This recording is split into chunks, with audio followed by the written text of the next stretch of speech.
Hey guys, good afternoon. Thank you for joining me today. My name is Brendan Smith with Batdorf and Bronson Coffee Roasters. Welcome to Coffee Talk.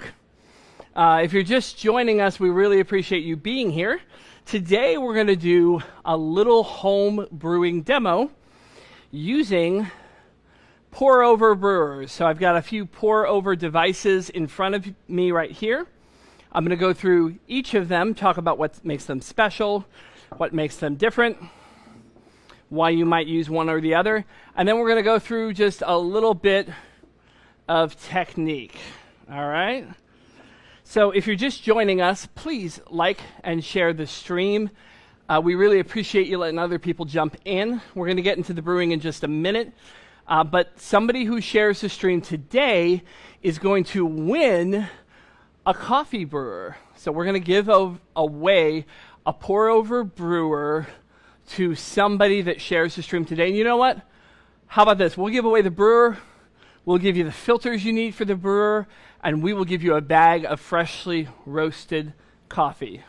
Sound like a good deal? Great. So share the stream. Also, if you're just joining us, we've got a coupon on screen just for you guys. It's Watch and Learn 10. We love that you're tuning in. We appreciate that you're hanging with us from your homes. So we want to give back a little bit. So you can save 10% at batdorfcoffee.com. Just use the code Watch and Learn 10. So feel free to shop. And let me know if you have any questions. Questions about brewing, questions about our coffees, anything at all. We'll be happy to answer it.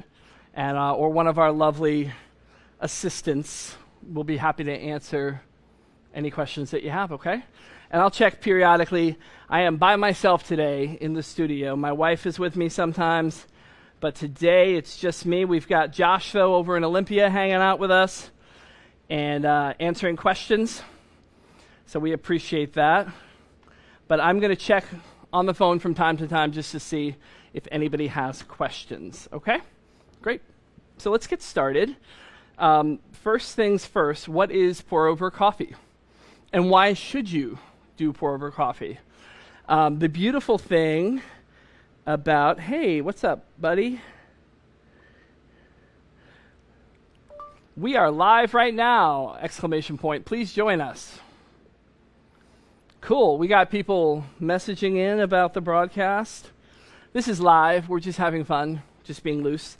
So pour-over brewers can come in many shapes and sizes. I'm going to show you a few examples. On your screen right now, let me make it so you can see me too, okay? On your screen right now, you can see 4 of them. Let's move the camera out a little. All right, sorry about that. So let me slide these down. So these are the ones we're going to talk about today. If you use one of these, shout it out in the comments, let us know. If you love one, if you've struggled with one, let me know. Tell me your story. I want to hear it. We're all about the coffee here, making it easy. This is my well-loved Chemex. You can see I made my coffee this morning, and I tried to rinse it, but didn't get it all. This is also one I've had for a lot of years. This is the Hario V60, kind of the probably the most classic pour-over dripper. Pour-over coffee started becoming a thing in the States, in the US, really only about 10 years ago. And the V60 was one of the early ones. This is by a company called Kalita. It's the Kalita Wave. So very different dripper. I'll even show you the inside so you can tell the difference. See how the V60 has an open hole and the swirly design, the ridges? The Kalita is more concentric circles with a flat bottom with 3 pinholes in it. It's also got a flux capacitor. Really, really nifty. And then last, this is what we kind of refer to as a Melita style pour-over, because Melita is famous for making these kind of pour-overs. So it's got that cone shape, the ridges, and the separate distinct walls that are kind of flat. All different brewers that can all do different things, and they share some benefits, right? The reason we do pour over coffee is because we control the entire brewing process. Most electric coffee makers that you would purchase for your home traditionally could not make an excellent cup of coffee. They couldn't get the water hot enough. The water needs to be somewhere around 200 degrees. A lot of these coffee makers fall short by like 20, 30 degrees. They're not getting the water hot enough, and if you don't get the water hot enough, it can't extract enough good coffee flavor in the time that you're brewing. And that's key. You want to be able to get all the good stuff out of the coffee without anything that you wouldn't want, okay? So that's one thing. Electric brewers sometimes can't hold enough coffee physically. We recommend somewhere around 60 grams of coffee for every liter of water. And if you check your home brewer, you may not be able to fit that much coffee in there without overflowing the brewer, and that's a problem. Today, there are some amazing electric brewers that can do an awesome job, but they're gonna set you back a little bit, right? They've come down in price, but certainly everything I've seen that can really do the job, it's gonna be north of $100. It used to be north of $300. So pour overs or hand brewed coffee were an awesome solution because you can take a kettle, heat it up to the right temperature, and then you can make the coffee by hand. It doesn't take any more time than it would take with an electric coffee maker. It just takes a little bit more care, a little bit more attention. You also have the ability to saturate the coffee. If you see a little dry coffee, you can move, put the water on the dry spot. All of that helps when you're trying to brew excellent coffee. So I'm going to give you guys just a second to share the stream because we are giving away an entire coffee brewing kit. It's going to include a brewer. It's going to include the filters. It's going to include a bag of coffee. So go ahead and share. Use that code. One day I'll get this point down. Watch and learn 10 on batdorfcoffee.com to save 10%. Like I said, I'm on my own today. So I'm going to walk over and grab some hot water, get some hot water going so that we can brew some coffee. So if you've got questions, put them in the comments. I'm going to take a look and see what your questions are while I do that, and I will be back in just a second. And one day we'll have the follow cam so you can just come with me, but I know you can hear me, so I'll keep talking. So if you're just joining us, share the stream at Batdorf. Share the stream because we're going to give away a brewer today. Maybe you can even hear it. I'm pouring some hot water right now. Really, really easy. You just need a few tools in your home to brew amazing coffee. And it doesn't have to cost that much money. It's really a very simple process. Let me grab one more thing. Okay. Hey guys, I'm back. So, thanks for hanging with me. Thank you for sharing the stream. If you have questions, let me know. Let's take a quick look. See if we have any questions. And if you've recently bought some coffee and you're loving it, let me know what it is. We have a new group, the Batdorf Boosters VIP Coffee Club.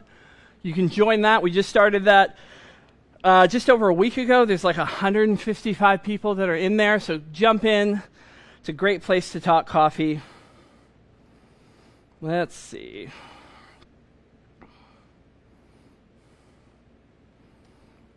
And happening right now. Live.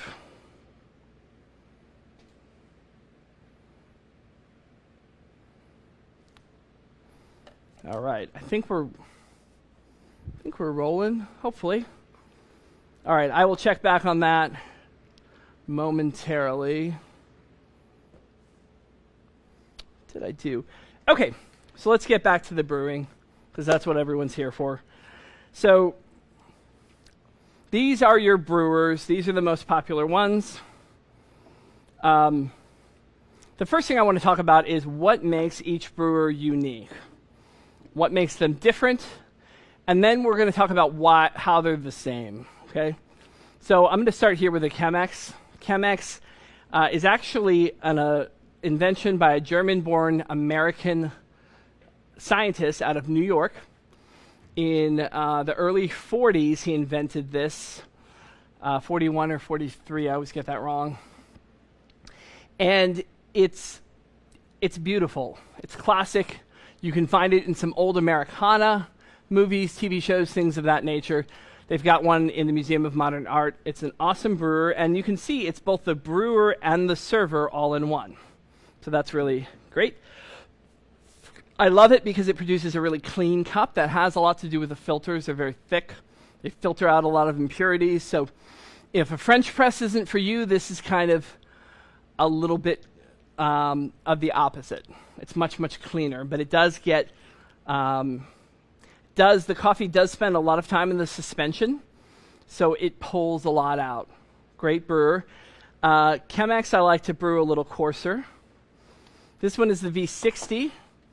To my mind, this can make probably the perfect cup of coffee.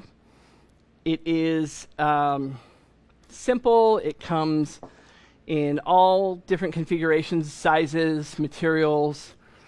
It is by a Japanese company called Hario. For this one, I grind a hair finer than I would for a Chemex, and I tend to pour a little bit slower. So V60, it's not difficult to do. It just has a little bit of control. So on a Chemex, I might fill the vessel up a little bit sooner. The V60, I'm going to be a bit more deliberate with my pour, although with a little technique, you can overcome a lot of the challenges that many people face with a V60. So that's a great brewer. Kalita Wave. Again, Kalita Wave just has the 3 holes in it. Really neat brewer. Obviously, this is great for camping. It's pretty much unbreakable. It's just this metal, kind of aluminum, I think, tin, I don't know. Really simple brewer. It has a flat bottom, which helps with a more even extraction. So with the flat bottom, it's easier for all the coffee to kind of get saturated at the same time. Whereas with a bottom that comes to a cone, you need to keep the coffee a little lower in the cone than you do if it's a flat bottom. You do want to fill this up in pulses and kind of slowly, but if you do it right, it's a really simple brewer. I find I need less manual manipulation with the Kalita Wave. With the Hario, I want to stir it. I swirl the vessel a little bit to really incorporate. With the Kalita, I tend to just fill up slowly in batches, just bit by bit by bit, and kind of leave it alone. One tip that I can give you with all manual pour is the first 2/3 of your brewing has all the goodness. So one thing you can do if you're getting a little bit of a bitter cup, so here's a tip, is pull the brew early. So what I might do is I might continue to pour until I've got the amount of coffee that I want down below, and then I'm going to pull it before it completely drains so that I don't get some of those bitter notes in my coffee. You can also pull it even earlier than that and dilute with just a little hot water right out of your kettle. So there's no reason you can't. You do that again because the coffee gives up all the goodness in maybe the first 2/3 of that brew cycle. So if you're getting a slightly bitter cup, that's a good way to overcome that. Then lastly, the Melita style has been around for a long time. This is another good one. It's got a small hole, so this is going to slow down the drain no matter what. So on something where it can drain kind of quickly, because there's an open hole, a lot of times you either need a thick filter like the Chemex, or you need to pour slowly like the V60. This one, it's going to slow it down, which gives you the chance to get better extraction along the way, but it maybe gives you a hair less control because it's going to pour the way it's going to pour no matter what with that small hole. It's a great brewer, though. It's been around. It's a classic for a reason. What is similar about all of these brewers is that a little bit of good technique goes a long way. So for me, that means fresh coffee. Today, I'm using Las Brisas. This is our new Colombia. It is from Edward Giraldo, who is the grower, so we know the gentleman that is growing the coffee.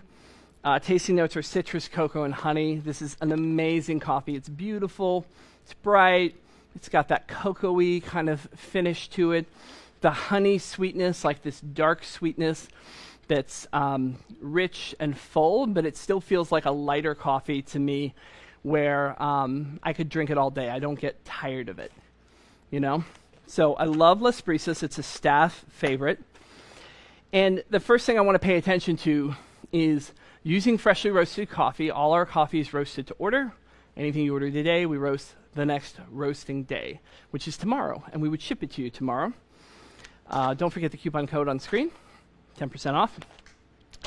And then besides it being fresh, delicious, excellent coffee, I want to grind it right before I brew it. So I just ground this coffee. We have the Baratza Encore grinder. If you don't have a grinder, amazing investment. A small amount of money, relatively speaking, for something that I've had my Baratza grinder for 10 years. Many other people can speak to the same thing. Company's amazing. They're great about parts. They're great about helping you out. But I haven't need to use any of that. Honestly, my burrs are doing great. So check that out if you need a coffee grinder.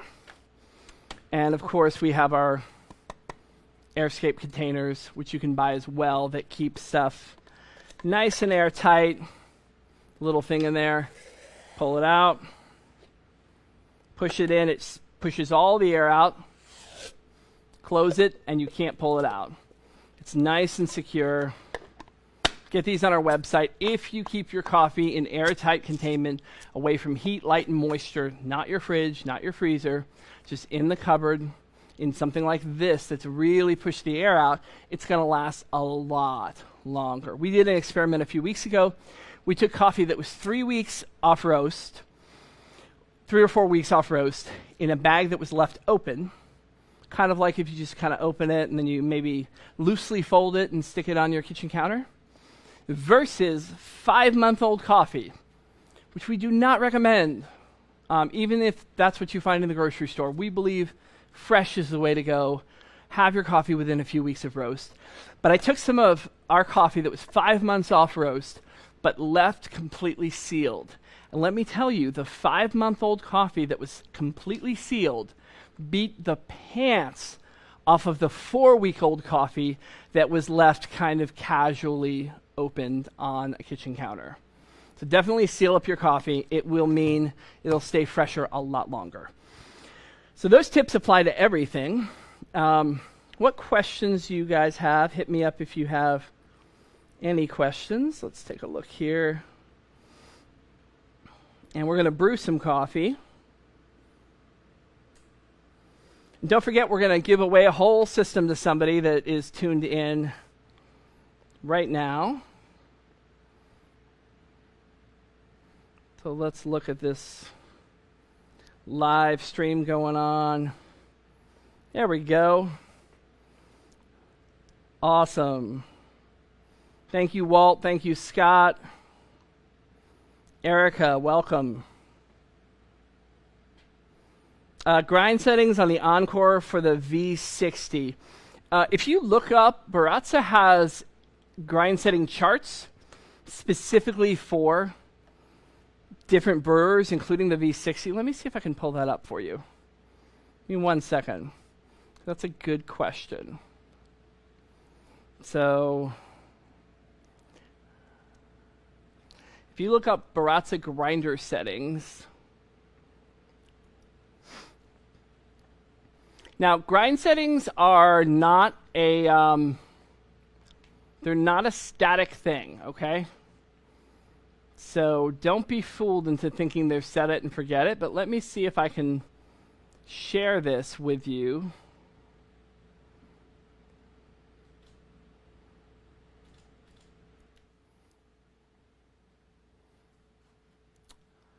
All kinds of fun. So let's pull this up. Okay, so you should be seeing the grind settings on screen now. If you look for the V60 on the Encore, Baratza recommends grind setting 15. That's going to be as opposed to the Chemex where they have a 20, right? I can tell you personally, I go a little finer than a 20. So you've really got to dial it into your taste. If your coffee isn't perfect, the first thing you should try is just tweaking that grind setting a click or two. If you're not getting enough out of it, maybe make it a little bit finer. If it's a little muddy, go a little bit coarser. Adjusting the grind setting will more often fix your brewing problems than just about anything else. But hopefully that's a little bit of a help for you. All right. Okay, so good question. Keep the questions coming. Appreciate everybody. Yeah, Walt just got Las Brisas. That's an awesome, awesome coffee. My grind on my Chemex is going to be a little bit coarser. So Baratza settings were 20, a 15, right? Let me put it where you can see it again, a 20, a 15. And for each brewer, I'm going to adjust slightly different grind settings, but I'm going to tweak them to my liking. Traditional wisdom has been a Chemex is very coarse. More often than not, I found a little bit finer than that very, very coarse setting tends to do a great job. So I kind of go that way. So I'm just going to brew a little bit of coffee real quick for you. Let me move my little setup out of the way.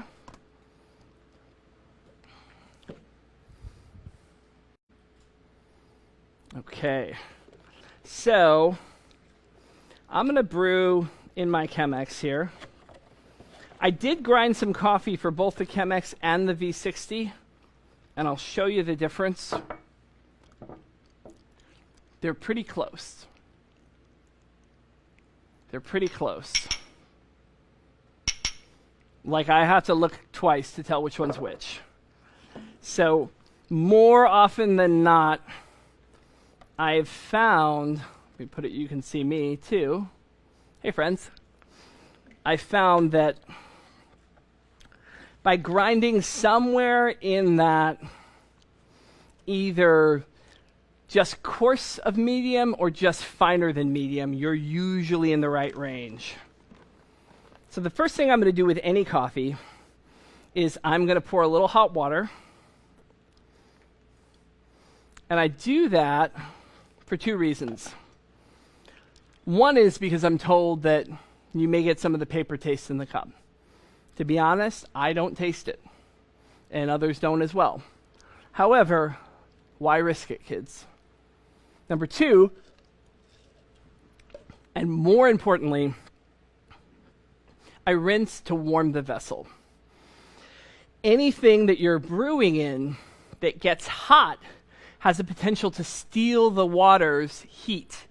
We want all that heat to go into our coffee. Remember how we said electric brewers do a poor job of brewing because they don't get hot enough and they don't maintain that temperature?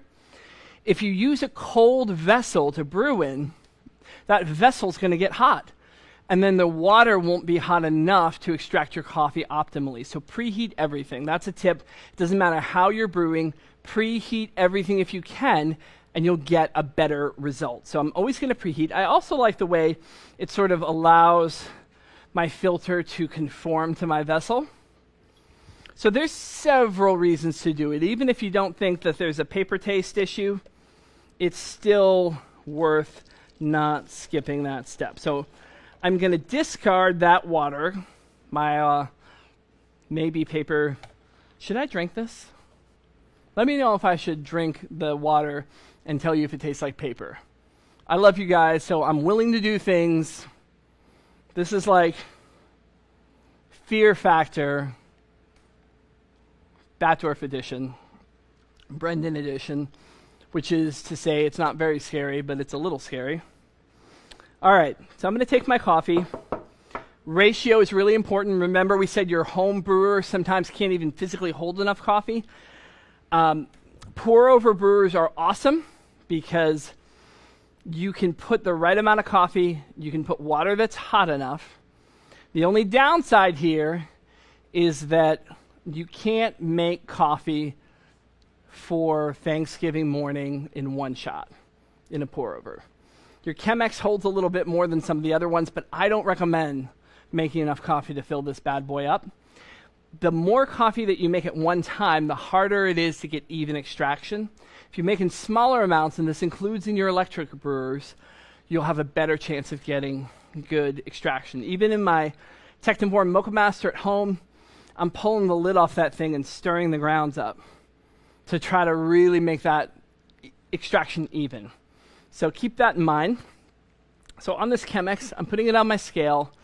I'm zeroing out my scale. Let's slide these bad boys over. By the way, if you want, we've got several of these brewers available on our website, and you can use the 10% code to save 10% on the brewer.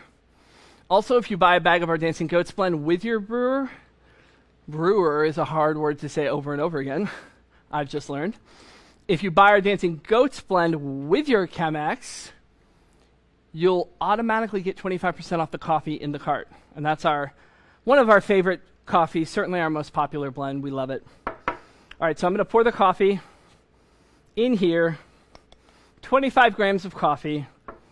I'm going to put 400 grams or milliliters, which weigh the same on my scale, in here. And that is a 16-to-1 ratio, right? You can tweak that a little bit to your liking. You want to go 14-to-1, 15-to-1, 17-to-1, 18-to-1.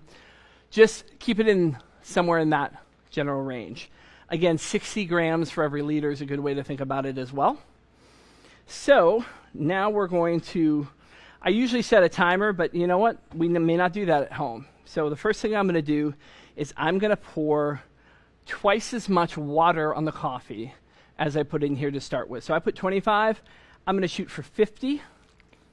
I'm definitely not going to go over 75, which would be 3 times as much.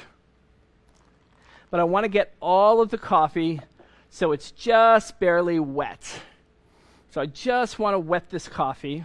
I wish I could show you. Maybe we'll get the overhead camera next time when our budget increases. Anyway, the reason I'm doing that is this. It's really simple. When you roast coffee, the coffee roasting process produces CO2. It's a byproduct, right? And that gas gets trapped in the freshly roasted coffee, which is why you shouldn't brew coffee that was just roasted. Not the same day, right? Coffee's going to improve for about 5 days until it hits that peak. And then you want to drink it within, say, 3 weeks or so of roast for optimal freshness. Just store it in an airtight container the whole time, and you'll keep it really fresh. The CO2 is activated and released in the presence of water. So when you pour hot water onto fresh coffee, it bubbles. That's CO2 escaping, which is good because we want it kind of out of the way. It doesn't contribute to our brew. However, if we were to dump all the water at once and sort of flood the coffee with water, what would happen is that CO2 wouldn't be able to escape. And the trapped gas would actually act as a barrier blocking the water's access to the coffee. And we would get under-extracted coffee. So we pour a little on there, we give it 30 to 45 seconds, we let it bubble, and then we start brewing. That is called blooming your coffee. And you can even do that in an electric coffee maker if yours gives you access to stop the brew or to stop it from draining. Mine has a little switch that will just kind of keep it from draining. Go ahead and let it have that bloom. The Bonavita one we sell on our website is a great one. I believe on that one you can hold the button for like 3 seconds or something like that, and it'll give you kind of a bloom period where it pulses the water, waits 30 seconds, and then continues the process. Good tip to do. Okay. I'm not resetting my scale. I'm adding to the weight that's already in there, and I'm going to go up to 400. You can do this. I usually do this in 3 pours. Nice and even, concentric circles. I'm going to start by pouring up to 300.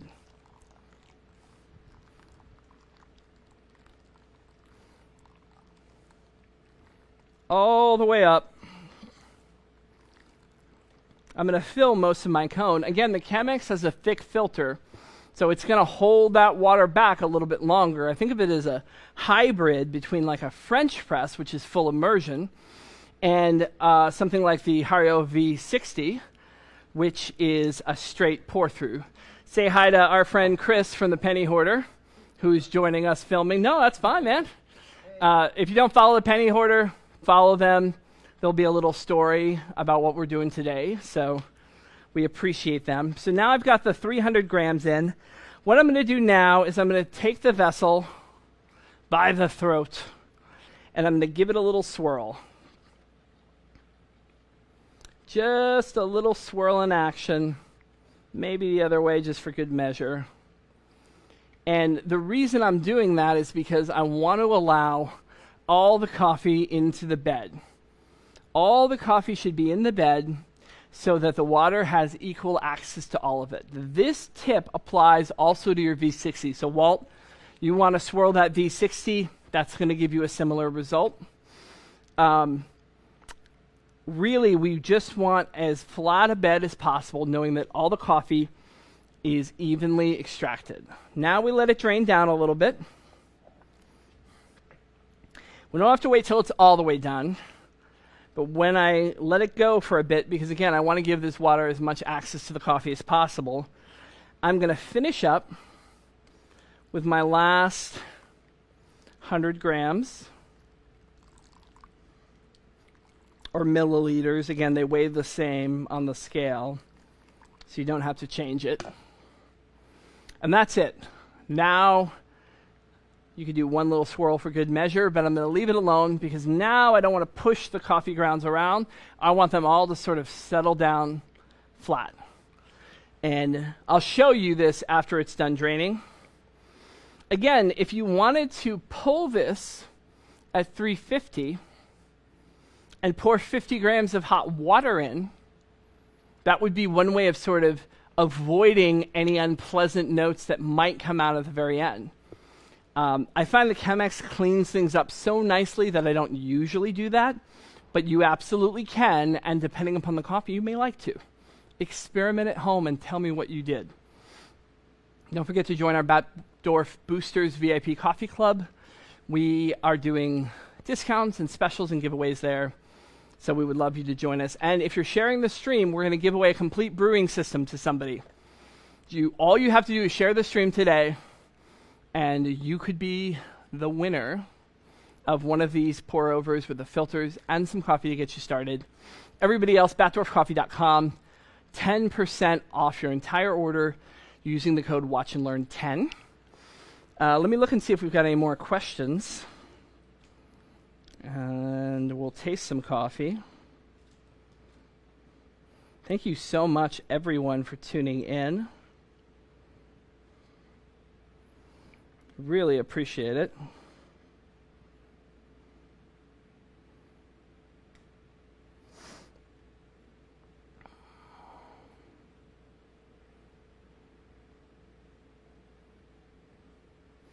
I'm going to go to the VIP Coffee Club and see if anybody's in there hanging out with us.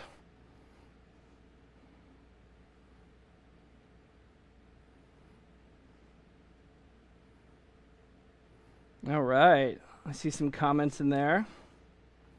Cool. Thank you, Eric, 1941. I was this close to 41, 43, 41. Yes, yes. Chemex is amazing.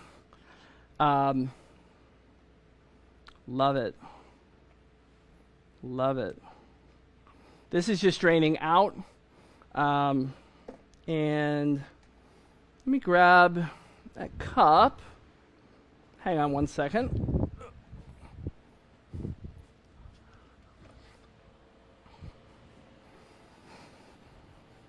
One of our lovely diner mugs, available at batdorfcoffee.com. Nice and pre-warmed because I had this on the espresso machine.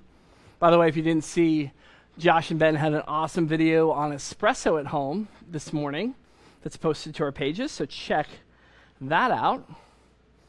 All right, let's pull up this. See if I can see any other. Oh, there we go. Awesome. Hey, Linda. I don't know what tip you thanked me for, but you're welcome. Lillian, Walt, Ruth, they want me to drink the water. All right, I'll do it. I don't care.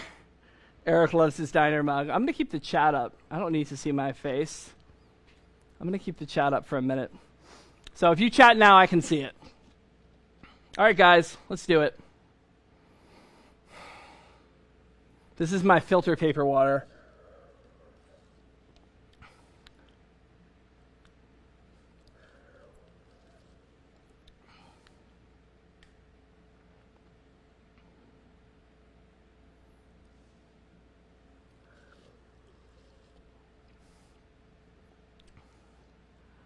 Maybe it doesn't taste terrible. They do a pretty good job with these filters. It doesn't taste like paper to me. It's that sort of unpleasant level of warm for water, though. So hard to say. But, again, regardless of whether it's papery, and I will say if you're using the natural fiber papers, if you're using off-brand papers, you may have a different experience, right? Chemex makes a great job, does a great job, though, with their papers. I want to show you a really quick view of the bed of coffee. So let me switch here to where I can't see Mythbusters. You're welcome, Scott. Oh, I think I switched to, there we go. I'm going to show you this bed of coffee. Do you see how flat that is? How even that is? Look at that. That is what you're looking for. That tells me that all of the coffee got equal treatment. It all received the same extraction, the same access to water as all the rest of it did. Okay? Hopefully that's helpful. Okay, let me go back to the comments. And I'm going to pour some coffee. You will notice it more with a brown filter. Eric is right. But again, there's two other reasons to do it. It's nice to have the filter paper attached to the vessel. Doesn't move around as much. And it's also imperative that you have a hot brewer. I'm going to pour myself a little coffee. And I wish you could be with me. I'm looking forward to the days when I can invite you into my space, into all of our spaces, our cafes.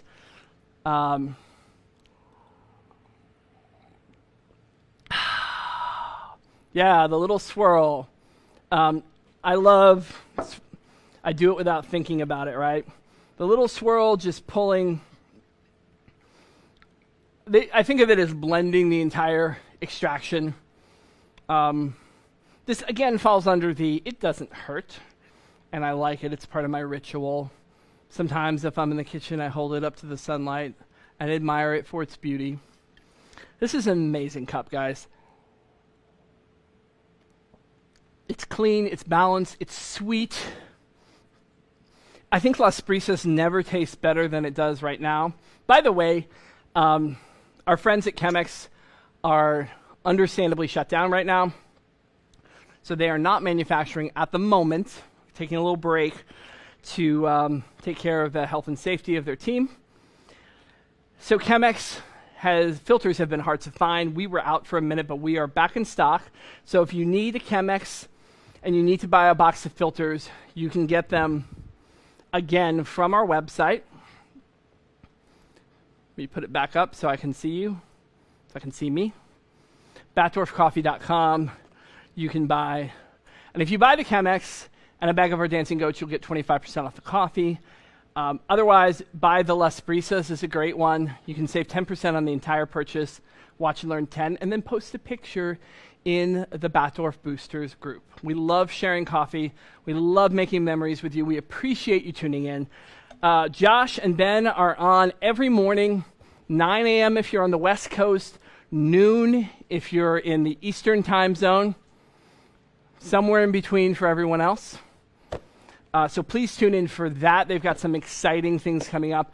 On Saturday at 4 o'clock Eastern, 1 o'clock Pacific, I will be back on with a French press tutorial. If you've wanted to learn how to French press, I'm going to show you a couple of different styles of French press, a couple of different brew methods, a couple of tips and tricks, not trips and ticks. That's a totally different situation. That's called a bad camping experience. Tips and tricks on how to French press like a pro. It's kind of old school. It's been eschewed, is that the right word? By coffee nerds worldwide in recent years, but it's making a comeback because it has a lot of power. There's a lot you can do with a French press, and it's worth exploring. So Saturday, 4 o'clock Eastern, 1 o'clock Pacific, I'll be back French pressing with you guys, giving away more stuff, having more fun. Again, thank you. We appreciate you, and we will see you next time. Cue the outro. Thanks, guys.